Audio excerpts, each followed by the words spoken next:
أعوذ بالله من الشيطان الرجيم. بسم الله الرحمن الرحيم.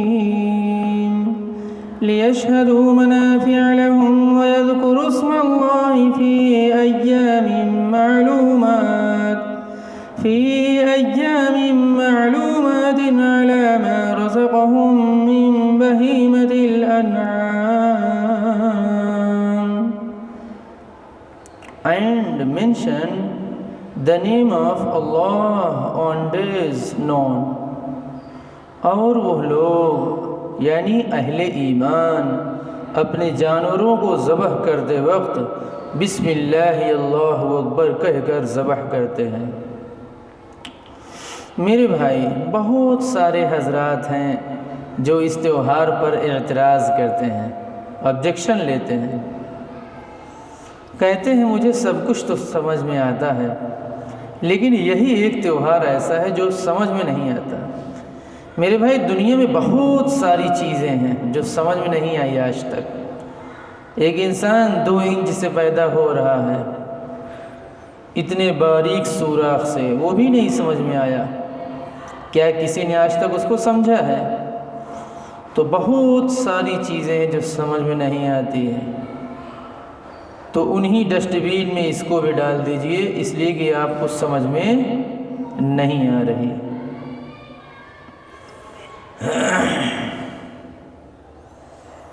انبیاء علیہم السلام سے زیادہ کائنات میں کوئی نیک نہیں، ان سے زیادہ سادھو، ان سے زیادہ سنت، ان سے زیادہ سینٹ، ان سے زیادہ پاک باز، ان سے زیادہ پوتر پرسن کوئی بھی کائنات میں نہیں۔ نبیوں سے زیادہ محترم کوئی نہیں۔ نبی صلی اللہ علیہ وسلم نے ارشاد فرمایا سید الطعام فی الدنیا والآخرہ، یہ گوشت دنیا اور آخرت دونوں جگہ کھانوں کا سردار ہے، لمبردار ہے۔ جب نبی نے اپنے ہاتھوں سے جانور ذبح کیا اور اس کے گوشت کو استعمال کر لیا، تو اب ہمیں کہنے کا کوئی حق نہیں ہے کہ بھائی ہمیں یہ سمجھ میں نہیں آتا ہے، یہ تو بڑی بے رحمی ہے۔ یہ بالکل غلط بات ہے، واہیات بات ہے۔ انسان اعتراض اس وقت کرتا ہے جب کسی سے نفرت ہوتا ہے، جب دین سے نفرت ہے، وحدانیت سے نفرت ہے، اللہ کے نام سے نفرت ہے، اسلام اور ایمان سے ہیٹفل ہے، نفرت ہے۔ اس وجہ سے میرے بھائی انہیں یہ سمجھ میں نہیں آتا اور قیامت تک سمجھ میں نہیں آئے گا۔ کسی چیز کو سمجھنا ہے پہلے محبت کی نظر سے دیکھو، پھر وہ سمجھ میں آ جائے گا۔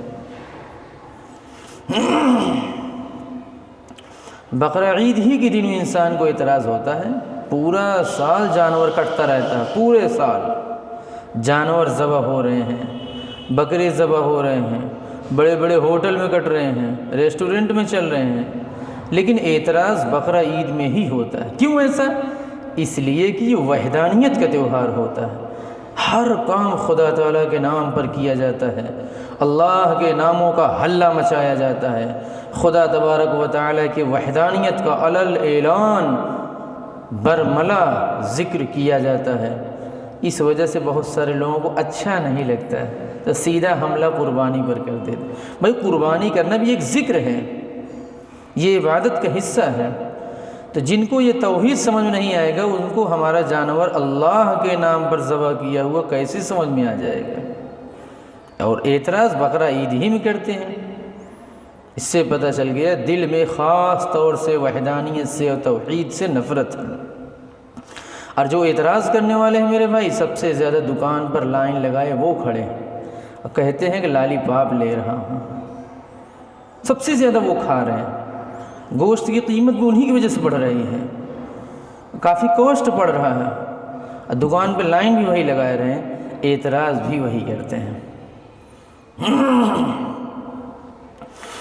سور کھانے والے سور کھا رہے ہیں، ناپاک جانور ہے جس کا پالنا بھی منع ہے، کھانا بھی منع ہے، سواری بھی منع ہے، لیکن انسان باقاعدہ اس پر آج کے زمانے میں بوجھ بھی لا دیتا ہے، کاٹ کر کھا بھی رہا ہے، دل دماغ بھی اپنا خراب کر رہا ہے اور اس کا دودھ بھی استعمال کر رہا ہے، لیکن سور کھانے والوں پر اعتراض نہیں کر رہے ہیں، کتے کھانے والوں پر اعتراض نہیں ہو رہا۔ انسان کتا پال رہا، کتوں کے ساتھ رہ رہا، سارا اعتراض بقرہ عید کے موقع پر بقرہ ذبح کرنے والوں پر، جو ایک پاک صاف ستھرا جانور ہے۔ کچھ تو ہے نا، تبھی تو اعتراض ہو رہا۔ ہماری ایمان کی قیمت ہے، قدر ہے۔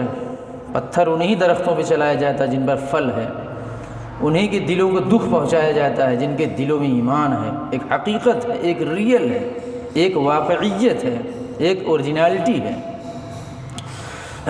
بہت سے لوگ کہتے ہیں بھائی اتنا پیسہ کیوں خراب کر رہے ہو یار، اس سے کالج بنا دو، ہاسپٹل بنا دو، اکیڈمی بنا دو، ہوٹل بناؤ، پیتھالوجی قائم کر دو۔ میرے بھائی 3 دن 72 گھنٹے کے اندر اللہ کو صرف یہی پسند ہے اور کچھ پسند رہی۔ اس کے بعد آپ اپنے پرسنل لائف میں جتنا بچا سکتے ہیں بچا کر ہاسپٹل کھولیے، اکیڈمی کھولیے، اسکول بنائیے، کالج بنائیے، کوئی آپ کو نہیں روک سکتا۔ لیکن اعتراض اگر ہے تو صرف کس پر؟ قربانی پر میرے بھائی۔ مہنگا بھی وہی کر رہے ہیں، لائن بھی وہی لگا رہے ہیں، اعتراض بھی وہی کر رہے ہیں۔ اب کتا خود پال رہے ہیں اور ہم جیسے صاف شفاف جانور کو پالنے والوں پر اعتراض کر رہے ہیں۔ کبھی آپ نے غور کیا اللہ پاک نے دانت کو اتنا مضبوط کیوں بنایا ہے؟ یہ کوہڑا کی سبزی اور آلو کھانے کے لیے نہیں، کچھ تو غور کرو یار، اللہ کی بناوٹ ہے، یہ کریٹڈ ہے، اللہ نے جو بنایا ہے اس کی بناوٹ میں اگر تم غور کرو گے، اس کی فریمنگ میں، تو پتہ چل جائے گا کہ کائنات کے بنانے والے مالک نے کتنا مضبوط دانت کیوں بنایا ہے۔ بھائی روٹی کھانے میں تو اتنے سخت دانت کی ضرورت نہیں ہے، کٹہل کھانے میں اتنا سخت دانت کی ضرورت نہیں، آخر پروردگار عالم نے اس کو لگایا کیوں اتنا مضبوط؟ غور کرنا چاہیے۔ میرے بھائی قربانی اور گوشت خوری یہ کوئی جیو ہتھیا کے خلاف نہیں۔ جیو ہتھیا کے خلاف اگر آپ غور کریں گے تو جو لوگ جیو ہتھیا کے خلاف ہیں وہی لوگ منوسیہ ہتیا کر رہے ہیں، سب سے زیادہ موب لنچنگ کر رہے ہیں، چند غریب آدمی کو گھیر کر مار رہے ہیں۔ اس پر اعتراض نہیں ہو رہا اللہ کے بندوں کو، اعتراض ہوا تو کس پر؟ گوشت خوری پر، گوشت کھانے پر۔ جب کائنات کے سب سے اشرف مخلوق حضرت جناب محمد رسول اللہ صلی اللہ علیہ وسلم نے کھا لیا تو اب اس کے کھانے میں کوئی حرج نہیں ہے۔ جانور کا ایکسیڈنٹ ہو رہا ہے، جانور بوڑھے ہو کے مر رہے ہیں، ان کی آنکھیں پھوڑی جا رہی ہیں، لاٹھی ڈنڈے سے مارے جا رہے ہیں، آنکھیں بہہ رہی ہیں، خون بہہ رہا ہے، ٹانگیں ٹوٹ رہی ہیں۔ یہ جانور کا آپ حق ادا کر رہے ہیں کہ جانوروں کے آہ لے رہے ہیں آپ؟ جانوروں کے لیے میرے بھائی اسی میں عافیت ہے کہ وقت ہونے کے بعد ان کو اپنے کھانے کا حصہ بنا لیا جائے۔ جانوروں کے بارے میں تحقیق ہے، جانوروں کو ذبح کرنے میں اتنی تکلیف نہیں ہوتی جتنی ان کو طبعی موت میں ہوتی ہے۔ اپنی موت ان کو زیادہ تکلیف ہوتی ہے، پھر وہ بوڑھے ہو کے مریں گے، پھر ان کی کون اتنا ٹریٹمنٹ کر پائے گا؟ اس لیے میرے بھائی اللہ کے واسطے قربانی پر اعتراض مت کرو۔ قربانی ادا بھی ہے، فدا بھی ہے، پیسے سے مدد کریں گے اتنا ثواب نہیں ملے گا جتنا ثواب آپ کو قربانی کرنے پر ثواب ملے گا۔ ذبح کرنا میرے بھائی رحم کے خلاف بالکل نہیں ہے۔ جانوروں کو خود سے مرنے میں جتنی تکلیف ہوتی ہے اتنی تکلیف ان جانوروں کو ذبح کرنے میں نہیں ہوتی۔ نہیں مانتے تو آپ ڈاکٹری رپورٹ لے کے پڑھ لیجیے۔ اس لیے میرے بھائی کتنے لوگ کھیتوں میں لاٹھی ڈنڈے لیے کھڑے ہیں، کیسی پٹائی کر رہے ہیں جانوروں کی، کوئی نہیں کہہ رہا ہے جانوروں پر ظلم ہو رہا ہے، لیکن جب بقرہ عید کے موقع پر ذبح کریں گے تو جانوروں پر ظلم ہو جاتا ہے۔ جزاک اللہ۔